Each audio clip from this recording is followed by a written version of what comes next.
Je ne sais pas si vous êtes au courant de ce qui se passe actuellement en Tanzanie, mais le pays passe par des moments très sombres. En effet, suite à des violences post-électorales, parce qu'il y avait une élection présidentielle en Tanzanie au courant de cette semaine, on a dénombré près de 700 morts et des milliers de blessés. Ce sont des chiffres communiqués par l'opposition qui sont démentis par le parti au pouvoir. Qu'est-ce qui a fait qu'on en arrive donc à cette situation chaotique une fois de plus au lendemain d'élections fortement contestées? Alors déjà, il faut prendre un peu de recul. Vous savez tous que la Tanzanie, c'est le pays dans lequel il y a le fabuleux archipel Zanzibar. C'est donc un pays très touristique et un pays très connu en Afrique. C'est un pays dont la croissance économique aussi est très intéressante parce qu'il est clairement dans le top 10 des pays les plus riches du continent africain. Et pourtant, la Tanzanie a connu un virage très important en 2021. À cette période-là, John Magufuli, les plus panafricains d'entre vous le connaissent certainement, venait d'être réélu pour un deuxième mandat et décédé. Et malheureusement, suite à son décès, la Constitution instituait donc qu'il serait remplacé par son bras droit. Son bras droit est donc devenu présidente de la République. Je dis présidente parce qu'il s'agit en réalité d'une femme, Madame Samia Suluhu Hassan. Voilà comment cette dame arrive au pouvoir. Une fois qu'elle arrive au pouvoir,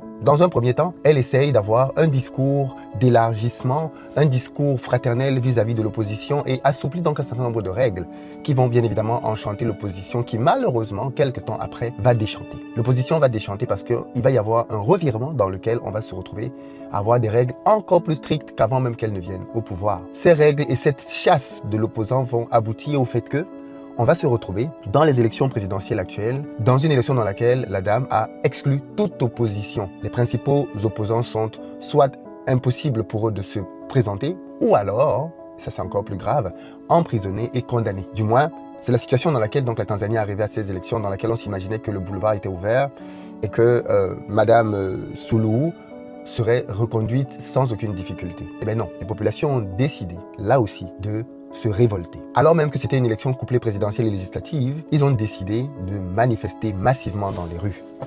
Et les images témoignent de cela. On a vu des images dans lesquelles on voit le peuple tanzanien massivement descendre dans les rues et être très fortement combattu par les forces de l'ordre. En réalité, les violences ont démarré le 29 octobre, le jour de l'élection présidentielle et des législatives, qui se sont déroulées sans l'opposition. Les deux principaux adversaires de la chef d'État ayant été emprisonnés ou alors disqualifiés, comme je le disais tout à l'heure. Elle a été réélue d'ailleurs, sans grande surprise, avec 97,66% des suffrages. C'est un score soviétique. Ce qui est surprenant ici, on pourrait dire, c'est que c'est une femme. On a souvent tendance à dire et même à penser que les femmes dirigent différemment des hommes, que les femmes sont plus souples, que les femmes, si le monde était dirigé par des femmes, on n'aurait pas les guerres qu'on a parce que c'est des guerres d'ego entre hommes, ainsi de suite, beaucoup de testostérone. Et qu'est-ce qu'on constate en Tanzanie, c'est que c'est une dame qui, pour s'assurer sa réélection, plonge le pays dans des violences incroyables.